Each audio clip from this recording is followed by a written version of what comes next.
आलोक बड़ी मुश्किल से अपना और अपने परिवार का गुजारा कर पाता था। उसके पास ना तो कोई जमीन थी जिस पर वो खेती कर सके और ना ही कोई दुकान थी जिसके सहारे वो अपना घर चला सके। शोभा, अब हमारी मीनू भी धीरे धीरे बड़ी हो रही है और मेरे पास तो कोई जमा पूंजी भी नहीं है। पता नहीं कैसे पढ़ा पाऊंगा उसे। हे भगवान, हमारी मदद कर।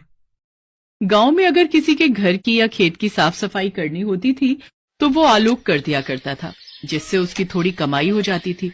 मगर ये रोज का नहीं था, कभी उसे काम मिलता था तो कभी वो बेरोजगार रहता था। क्या करूं शोभा, कोई पक्का काम मिलता ही नहीं जिससे कि अच्छी कमाई हो जाए। आलोक किसी पक्के काम की तलाश में निकल पड़ता है। काम तलाशते तलाशते उसे शाम हो जाती है और वो घर आ जाता है। शोभा, अगर कुछ खाने के लिए बनाया है तो दे दे, मुझे बहुत जोरों की भूख लग रही है। जी, आज के लिए थोड़ा सा आटा और सब्जी बची थी, वो बना दी है, पर ना जाने कल का क्या होगा। ओहो, अब क्या कर सकते हैं, जो है वही ला दे। मैं खुद काम की तलाश में सुबह से भटक रहा हूँ, लेकिन कहीं काम नहीं मिल रहा।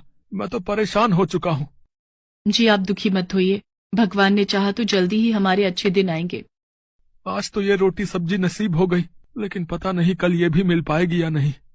आलोक रोटी सब्जी खाते खाते काम के बारे में सोच रहा होता है, तभी वो सोच में पड़ जाता है। अरे वाह, रोटी सब्जी, ये तो बहुत अच्छी बात है। इसी रोटी सब्जी से मेरा काम बन जाएगा। आलोक खुश होते हुए शोभा से कहता है। शोभा, मेरे दिमाग में एक जबरदस्त आइडिया आया है जिससे मेरी अच्छी कमाई होगी। बोलो, क्या तुम मेरा साथ दोगी? हाँ हाँ, कहो क्या आइडिया है। मैं सोच रहा हूँ क्यों ना रोटी सब्जी बनाकर बेचूं। जी, आइडिया तो अच्छा है, पर हम उसे बेचेंगे कहाँ? हमारे पास तो कोई जगह भी नहीं है।